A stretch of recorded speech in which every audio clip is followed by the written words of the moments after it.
नमस्कार दोस्तों, आज की तारीख है 21 जनवरी 2025 और हम आपके लिए लाए हैं हिमाचल प्रदेश के ताज़ा समाचार। लेकिन पहले एक सवाल, आप हिमाचल के किस खूबसूरत कोने से ये खबरें सुन रहे हैं? नीचे कमेंट करके जरूर बताएं। अब थोड़ी सी गंभीरता के साथ, अगर आप हिमाचल के विकास, पर्यटन और सामाजिक क्षेत्र की हर छोटी बड़ी खबर से अपडेट रहना चाहते हैं, तो हमारे चैनल को सब्सक्राइब करें। समाचार नंबर 1, घर के बाहर से 5 साल की बच्ची को उठा ले गया तेंदुआ। समाचार number 2, HP news vibrant village के लिए फिर मांगेंगे पैसा। समाचार नंबर 3, हिमाचल वेदर, हिमाचल में एक बार फिर बारिश बर्फबारी का अलर्ट जारी। समाचार नंबर 4, कसौली में अरबों की बेनाम संपत्ति की मालिक बनेगी प्रदेश सरकार। समाचार नंबर 5, साइबर क्राइम, साइबर ठगों के निशाने पर हिमाचल, एक साल में इतने करोड़ की ठगी, 111 मामलों में 41 गिरफ्तार। समाचार नंबर 6, शिमला जिला में सबसे अधिक हुए सड़क हादसे, ऊना जिला दूसरे और तीसरे स्थान पर यह जिला। समाचार नंबर 7, केंद्रीय विश्वविद्यालय 15वें स्थापना दिवस पर भी अधूरा। समाचार नंबर 8, केंद्रीय विश्वविद्यालय 15वें स्थापना दिवस पर भी अधूरा।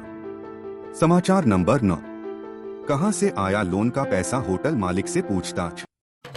समाचार नंबर 1, घर के बाहर से 5 साल की बच्ची को उठा ले गया तेंदुआ।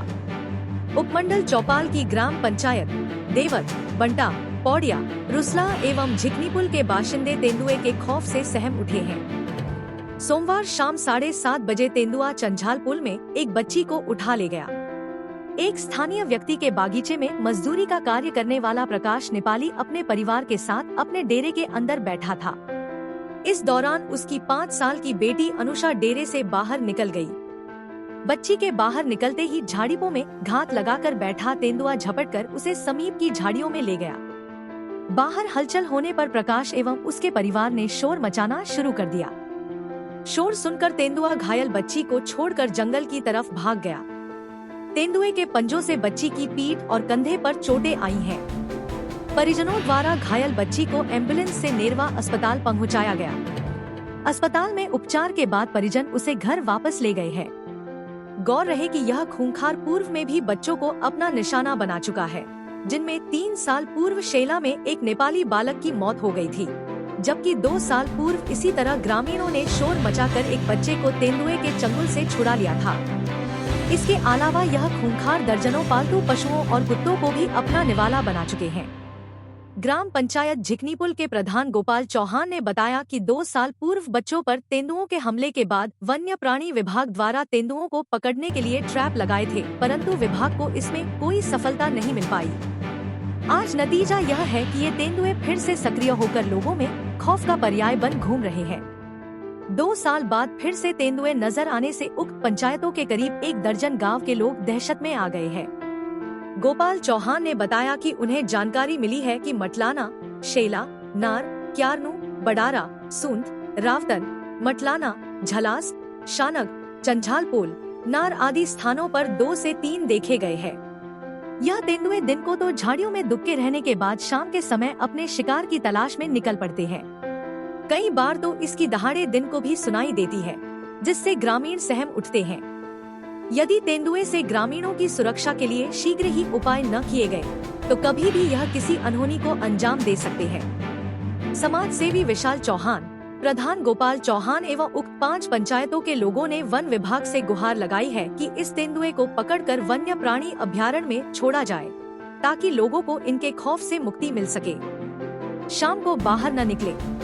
वन मंडलाधिकारी चौपाल जंगबीर सिंह दुल्टा ने लोगों से आग्रह किया है कि शाम के बाद घरों से बाहर न निकले तथा छोटे बच्चों का विशेष ध्यान रखें। तेंदुए पकड़े के लिए पहले से एक पिंजरा लगाया गया है एवं बच्ची पर हमले के बाद विभाग की टीम को मौके पर भेजा गया है, जो कि तेंदुए के आने जाने के ट्रैक का पता लगाएगी, जिसके बाद दूसरा पिंजरा लगाया जाएगा। समाचार number 2, HP news vibrant village के लिए फिर मांगेंगे पैसा।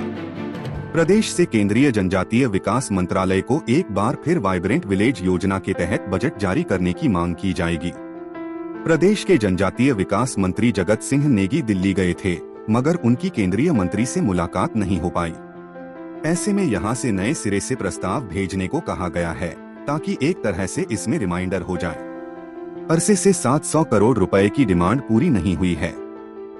इतना ही नहीं, अब केंद्र सरकार किसी एक योजना में पैसा देने की बजाय अलग अलग विभागों की योजनाओं में राज्यों को पैसा दे रही है, जिस पर हिमाचल का एतराज है। इस संबंध में भी जनजातीय मंत्री ने केंद्रीय मंत्री को पत्र लिखने को कहा है। वह जल्दी ही दिल्ली जाकर भी इस मामले को उठाने की कोशिश करेंगे।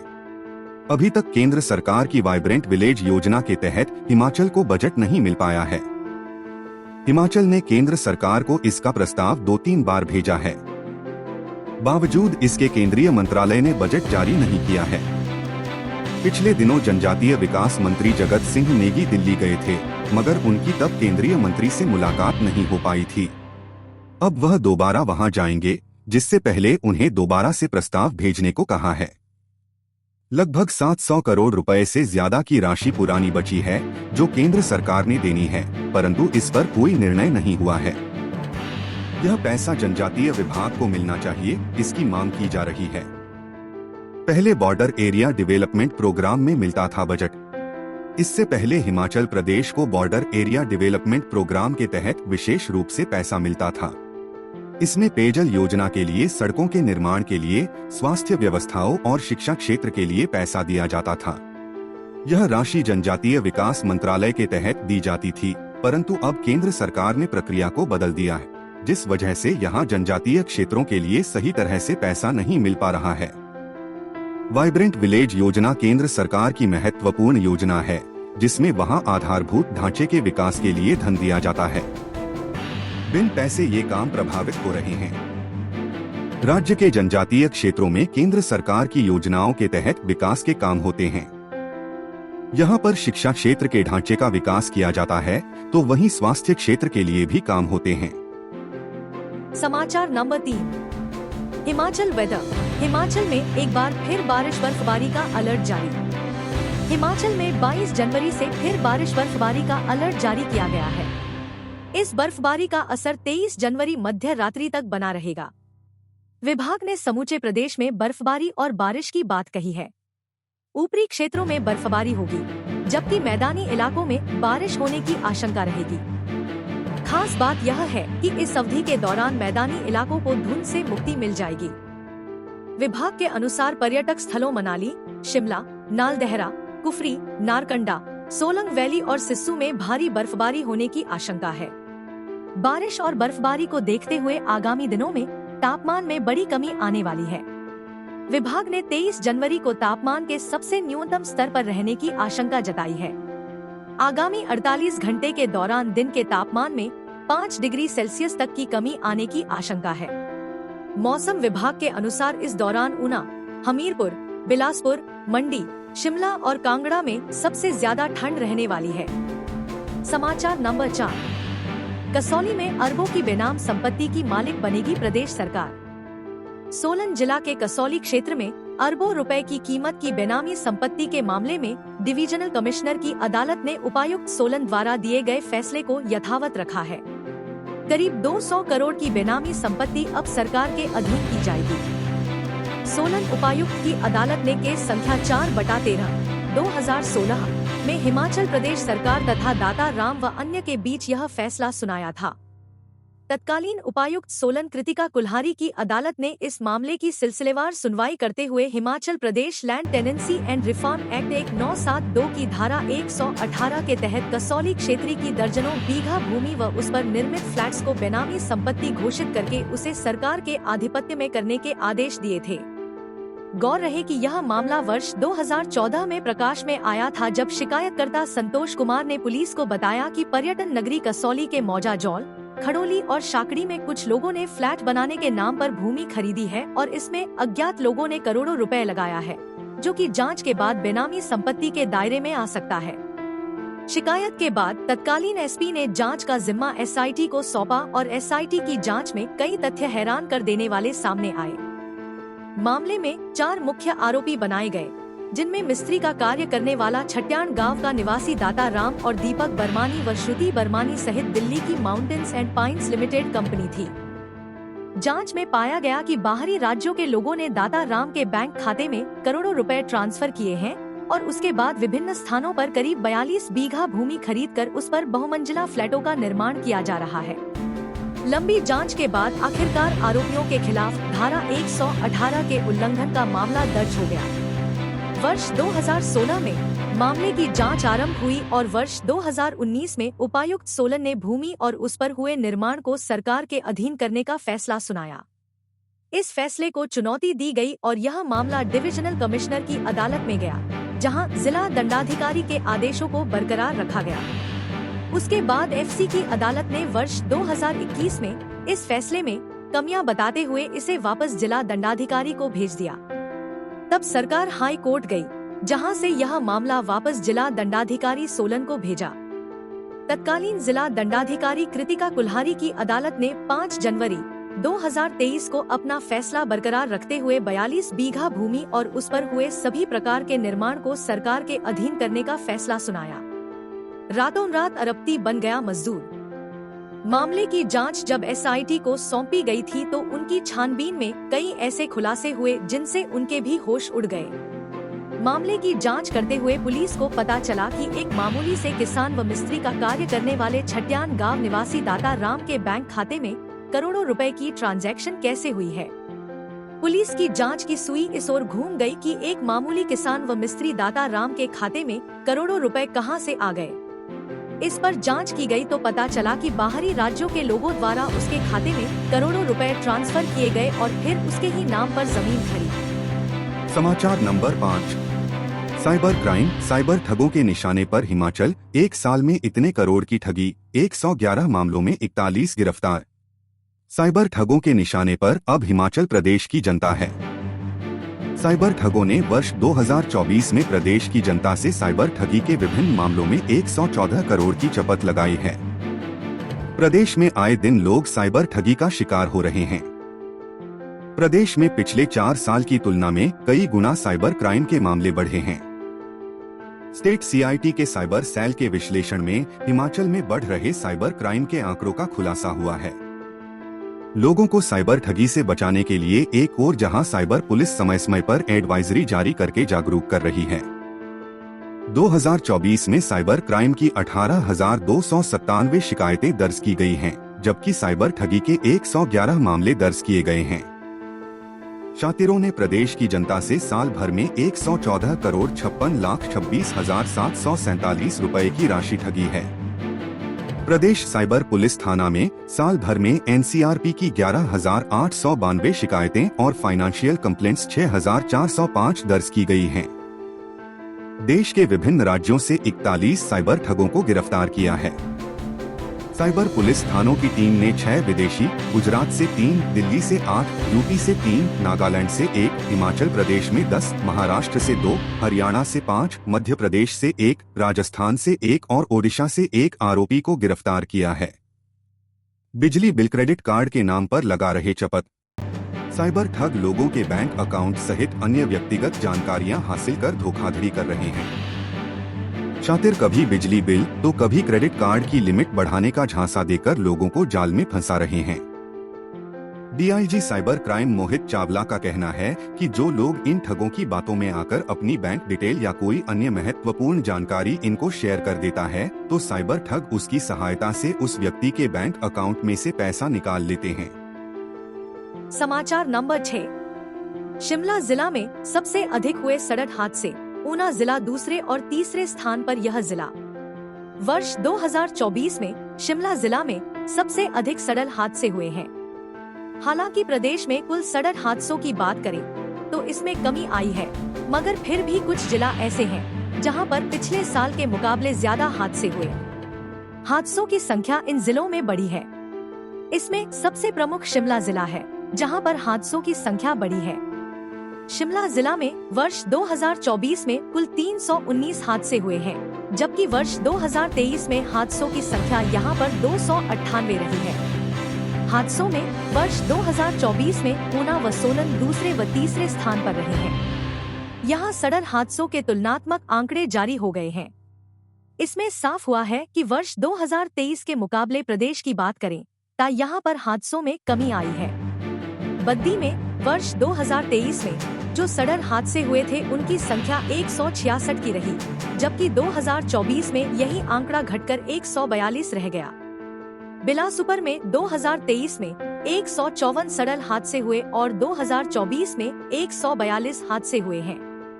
इसी तरह से चंबा में जहां काफी बड़े दर्दनाक हादसे हुए हैं, वहां पर 2023 में 93 सड़क हादसे हुए थे और 2024 में यहां पर हादसों की संख्या घटकर 78 रह गई है। यह एक अच्छा संकेत है। देहरा में 71 सड़क हादसों की बजाय 53 सड़क हादसे हुए हैं। वहीं हमीरपुर में 93 हादसों की जगह 83 सड़क हादसे हुए हैं। प्रदेश के सबसे बड़े जिला कांगड़ा में भी सड़क हादसों में कमी आई है, जहां पर 2023 में 223 हादसे हुए थे, वहीं 2024 में 164 हादसे हुए। किन्नौर में 50 के मुकाबले 34 हादसे हुए, तो वहीं कुल्लू में 143 की अपेक्षा 157 सड़क हादसे हुए हैं। कुल्लू में इन हादसों की संख्या बढ़ी है। लाहौल स्पीति में भी पहले 18 हादसे हुए थे, तो 2024 में इनकी संख्या 22 हुई है। इसी तरह से अन्य जिलों का तुलनात्मक ब्यौरा देखें तो मंडी में 2023 में 285 सड़क हादसे पेश आए थे, जबकि 2024 में 268 हादसे हुए। वहीं नूरपुर में 88 के मुकाबले 77 हादसे पेश आए हैं। शिमला में 298 हादसे 2023 में पेश आए थे, जिनके मुकाबले यहां पर 319 हादसे हुए हैं।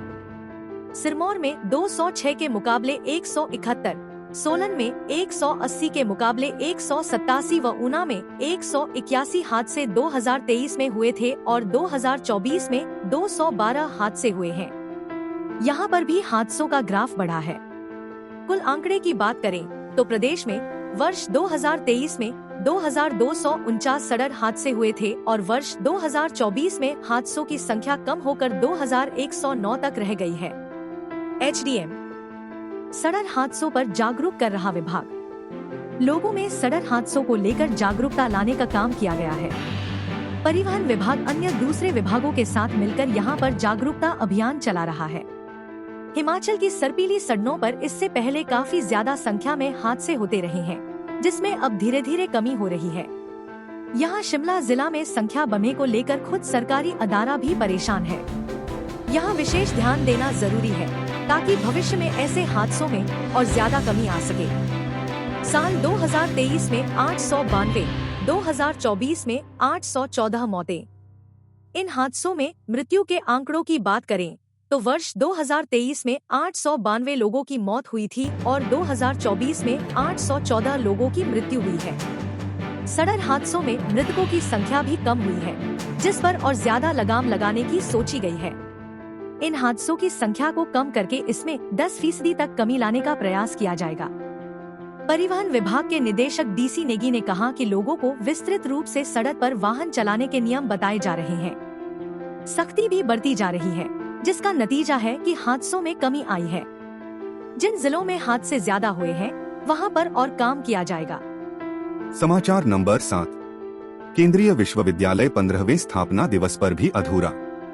प्रदेश केंद्रीय विश्वविद्यालय धर्मशाला के पहले शैक्षणिक सत्र 2009 के 15 वर्षों के बाद भी अधर में ही लटका हुआ है।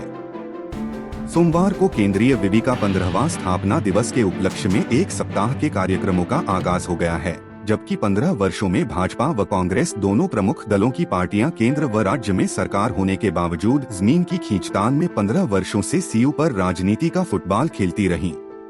सीयू धर्मशाला को करीब 512 करोड़ का बजट लंबे समय तक धूल फांकता रहा है।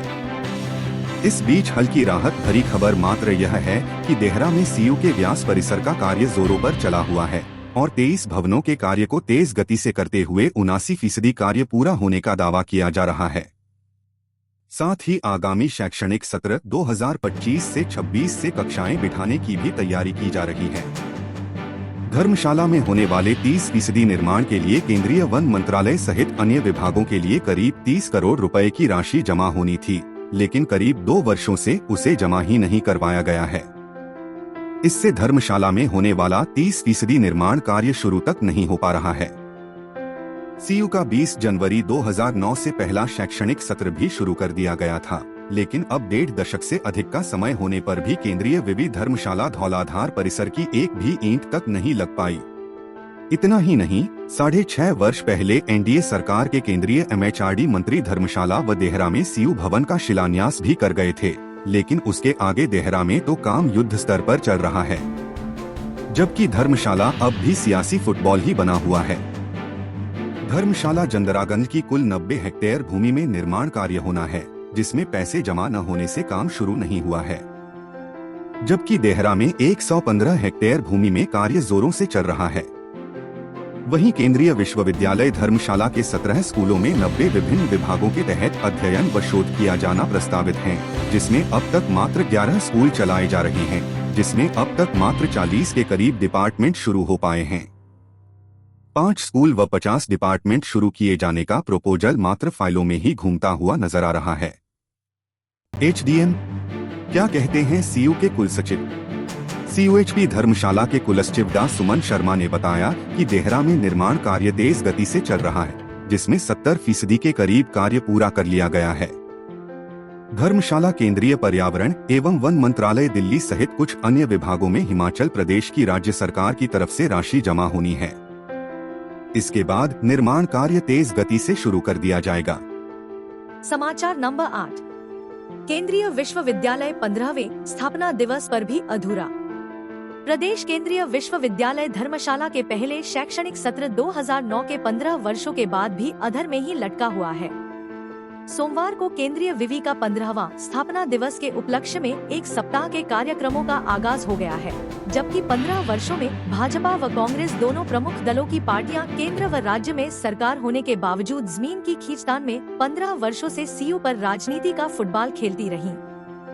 सीयू धर्मशाला को करीब 512 करोड़ का बजट लंबे समय तक धूल फांकता रहा है। इस बीच हल्की राहत भरी खबर मात्र यह है कि देहरा में सीयू के व्यास परिसर का कार्य जोरों पर चला हुआ है और 23 भवनों के कार्य को तेज गति से करते हुए 79% कार्य पूरा होने का दावा किया जा रहा है। साथ ही आगामी शैक्षणिक सत्र 2025 से 26 से कक्षाएं बिठाने की भी तैयारी की जा रही है। धर्मशाला में होने वाले 30% निर्माण के लिए केंद्रीय वन मंत्रालय सहित अन्य विभागों के लिए करीब 30 करोड़ रुपए की राशि जमा होनी थी, लेकिन करीब 2 वर्षों से उसे जमा ही नहीं करवाया गया है। इससे धर्मशाला में होने वाला 30% निर्माण कार्य शुरू तक नहीं हो पा रहा है। सीयू का 20 जनवरी 2009 से पहला शैक्षणिक सत्र भी शुरू कर दिया गया था, लेकिन अब 1.5 दशक से अधिक का समय होने पर भी केंद्रीय विवि धर्मशाला धौलाधार परिसर की एक भी ईंट तक नहीं लग पाई। इतना ही नहीं, 6.5 वर्ष पहले एनडीए सरकार के केंद्रीय एमएचआरडी मंत्री धर्मशाला व देहरा में सीयू भवन का शिलान्यास भी कर गए थे, लेकिन उसके आगे देहरा में तो काम युद्ध स्तर पर चल रहा है, जबकि धर्मशाला अब भी सियासी फुटबॉल ही बना हुआ है। धर्मशाला जंदरागंज की कुल 90 हेक्टेयर भूमि में निर्माण कार्य होना है, जिसमें पैसे जमा न होने से काम शुरू नहीं हुआ है, जबकि देहरा में 115 हेक्टेयर भूमि में कार्य जोरों से चल रहा है। वहीं केंद्रीय विश्वविद्यालय धर्मशाला के 17 स्कूलों में 90 विभिन्न विभागों के तहत अध्ययन व शोध किया जाना प्रस्तावित है, जिसमें अब तक मात्र 11 स्कूल चलाए जा रहे हैं, जिसमें अब तक मात्र 40 के करीब डिपार्टमेंट शुरू हो पाए हैं। 5 स्कूल व 50 डिपार्टमेंट शुरू किए जाने का प्रोपोजल मात्र फाइलों में ही घूमता हुआ नजर आ रहा है। एचडीएम क्या कहते हैं सीयू के कुल सचिव? सीयूएचपी धर्मशाला के कुलसचिव डा सुमन शर्मा ने बताया कि देहरा में निर्माण कार्य तेज गति से चल रहा है, जिसमें 70% के करीब कार्य पूरा कर लिया गया है। धर्मशाला केंद्रीय पर्यावरण एवं वन मंत्रालय दिल्ली सहित कुछ अन्य विभागों में हिमाचल प्रदेश की राज्य सरकार की तरफ से राशि जमा होनी है। इसके बाद निर्माण कार्य तेज गति से शुरू कर दिया जाएगा। समाचार नंबर 9। कहां से आया लोन का पैसा, होटल मालिक से पूछताछ। बैंक लोन का पैसा कहां खा लगाया गया है, इसको लेकर विजिलेंस ने जांच शुरू कर दी है। होटल बनाने के नाम करोड़ों के लोन फर्जीवाड़े की जांच के लिए विजिलेंस मुख्यालय में सोमवार को मेसर्स हिमालय स्नो विलेज और मेसर्स होटल लेक पैलेस के मालिक युद्धचंद बैंस को पूछताछ के लिए बुलाया गया था। विजिलेंस मुख्यालय में शनिवार को विजिलेंस की एसआईटी ने होटल मालिक युद्धचंद बैंस से करीब 7 घंटे तक पूछताछ की। युद्धचंद बैंस सुबह करीब 10:30 बजे विजिलेंस मुख्यालय में जांच में शामिल होने के लिए पहुंच गए थे। सुबह 11 से लेकर शाम 6 बजे तक होटल मालिक युद्धचंद बैंस से करोड़ों के लोन मामले को लेकर विजिलेंस के अधिकारियों ने पूछताछ की। होटल मालिक युद्धचंद बैंस ने बैंक लोन का पैसा कहां खा लगाया है, इसको लेकर पूछताछ की है। होटल बनाने के नाम 20 करोड़ के लोन घोटाले की जांच एसपी वीरेंद्र कालिया को सौंपी गई है। लोन घोटाले की जांच के लिए विजिलेंस की ओर बैंकों के अधिकारियों को भी प्रपत्र जारी किए हैं। विजिलेंस ने करोड़ों के लोन घोटाले को लेकर जांच शुरू कर दी है। हम अपने राज्य के विकास में योगदान देने में गर्व महसूस करते हैं और हमें उम्मीद है आने वाले दिनों में हमें और भी अच्छी खबरें मिलेंगी। इन खबरों को अधिक लोगों तक पहुंचने के लिए कृपया हमारा कंटेंट शेयर करें, साथ ही हमारे चैनल को सब्सक्राइब करें और अपडेट के लिए हमें फॉलो करें। अपने विचारों को कमेंट में शेयर करना ना भूलें। आपका सहयोग हमें और भी बेहतर काम करने में मदद करेगा। धन्यवाद।